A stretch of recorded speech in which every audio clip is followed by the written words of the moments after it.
ಸಮಾವೇಶ ಮಾಡ್ತಾ ಇದ್ದಾರೆ. ಇದರಲ್ಲಿ ನಿಮಗೆ ಏನಾದ್ರು ಜವಾಬ್ದಾರಿ ಕೊಟ್ಟಿದ್ದಾರಾ ಸರ್?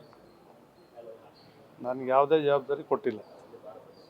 ಜನ ಕರ್ಸಕ್ಕಾಗ್ಲಿ ಏನು ಹೇಳಿಲ್ಲ. ಯಾವ ಜವಾಬ್ದಾರಿನೂ ಇಲ್ಲ, ಮಾಹಿತಿನೂ ಇಲ್ಲ. ಅಲ್ಲ, ನಿಮ್ಮನ್ನ ಸಂಪೂರ್ಣವಾಗಿ ಕೈ ಬಿಟ್ಬಿಟ್ರ ಅಂತ ಕೋರ್ ಕಮಿಟಿಯಿಂದ ತೆಗೆದ ನಂತರ ಅದು ಗೊತ್ತಿಲ್ಲ, ಅವ್ರನ್ನೇ ಕೇಳಬೇಕು. ಬೇಸರದಿಂದ ಮಾತಾಡ್ತಾರೆ. ಇಲ್ಲಪ್ಪ, ಬೇಸರ ಅನ್ನಂತ ಬೇಸರ ಮಾಡ್ಕೊಂಡೆ.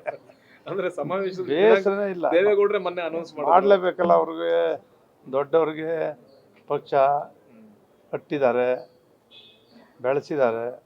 ಉಳಿಸೋ ದಿಕ್ಕಲ್ಲಿ ಅವ್ರು ಯಾವತ್ತೂ ಕೂಡ ನಿರಂತರ ಪ್ರಯತ್ನ ರಾಷ್ಟ್ರೀಯ ಅಧ್ಯಕ್ಷ ಮಾಡ್ತಾರೆ. ಸಮಾವೇಶ ನಿಜಕ್ಕೂ ಇರೋದು ಗೊತ್ತಿಲ್ಲ ಸರ್? ನಿಜವಾಗ್ಲೂ ಗೊತ್ತಿಲ್ಲ ಸರ್. ಮಾನಸಿಕವಾಗಿ ಅಲ್ಲಿದ್ದೀರಾ ಅಥವಾ ಬರೀ ಬಾಡಿ ಮಾತ್ರ ಅಲ್ಲಿದ್ದೀರಾ? ಬಾಡಿ, ಮಾನಸಿಕ ಎಲ್ಲ ಹುಟ್ಟಿರೋದು, ಬೆಳೆದಿರೋದು ಇದೇ ಕಾಂಗ್ರೆಸ್ಸು, ರೆಡ್ಡಿ ಕಾಂಗ್ರೆಸ್ಸು ಎಲ್ಲದರಲ್ಲೂ ಇದ್ವಿ. ಸಂಸ್ಥಾ ಕಾಂಗ್ರೆಸ್ಸಿಂದ ಬಂದ್ವಿ ನಾವು 71ರಲ್ಲಿ.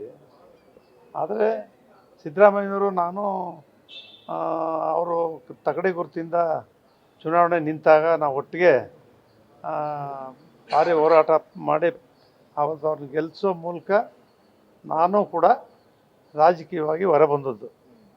ಬೇರೆಯವ್ರು ಬೆಂಬಲವಾಗಿರ್ತಿದ್ದೇ ಹೊರತು ನಾನು 83ರಲ್ಲಿ ಸಿದ್ದರಾಮಯ್ಯ ಚುನಾವಣೆಯಲ್ಲೇ ಜವಾಬ್ದಾರಿ ತಗೊಂಡು ನಾಯಕರನ್ನ ಒಟ್ಟುಗೂಡಿಸ್ತಕ್ಕಂಥದ್ದು ನಾನೇ ಮಾಡಿದೆ.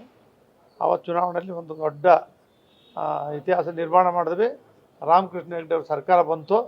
ಬಂದ ಮೇಲೆ ನಿರಂತರವಾಗಿ ಸಿದ್ದರಾಮಯ್ಯವ್ರ ಜೊತೆ 25 ವರ್ಷ, ದೇವೇಗೌಡರ ಜೊತೆ, ಕುಮಾರಸ್ವಾಮಿಯವ್ರ ಜೊತೆ ಹಿಂಗೆ ಒಟ್ಟಾಗಿ ಜನತಾ ಪಕ್ಷ, ಜನತಾದಳದಲ್ಲಿ ಕೆಲಸ ಮಾಡ್ಕೊಂಡು ಜಿಲ್ಲಾಧ್ಯಕ್ಷ ಆಗಿ, ರಾಜ್ಯದಲ್ಲಿ ಪ್ರಧಾನ ಕಾರ್ಯದರ್ಶಿಯಾಗಿ, ಮಂತ್ರಿಯಾಗಿ, ಶಾಸಕನಾಗಿ ಕೆಲಸ ಮಾಡಿದ್ದೀನಿ. ಕುಮಾರಸ್ವಾಮಿ ಅವರು ಮಾತಾಡ್ತಾರೆ.